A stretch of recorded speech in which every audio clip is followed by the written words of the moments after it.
Kapolres Maluku Tengah serahkan hasil bedah rumah kepada warga Masihulan.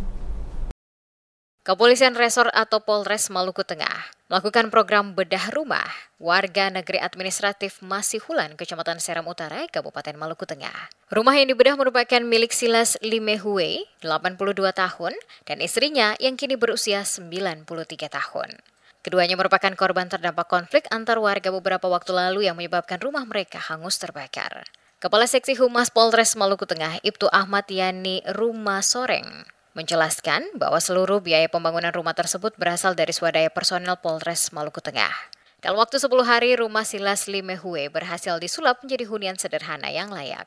Penyerahan kunci rumah dilakukan langsung oleh Kapolres Maluku Tengah, AKBP Hardi, didampingi Ketua Bayangkari Cabang Maluku Tengah, serta sejumlah pejabat utama Polres pada Selasa 20 Mei di negeri administratif Masihulan.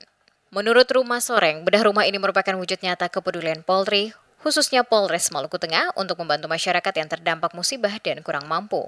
Yang menambahkan program ini akan terus berlanjut sebagai bagian dari komitmen Polres Maluku Tengah dalam mendekatkan diri kepada masyarakat. Bedah rumah ini dikhususkan untuk usia lanjut, bapak lansia.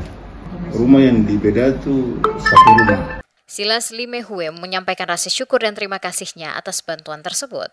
Ia mengaku sangat terbantu karena kini memiliki kembali tempat tinggal yang layak untuk keluarganya. Program bedah rumah ini merupakan bagian dari kegiatan sosial Sat Samapta Polres Maluku Tengah dalam rangka memperkuat peran Polri sebagai pelayan, pelindung, dan pengayom masyarakat.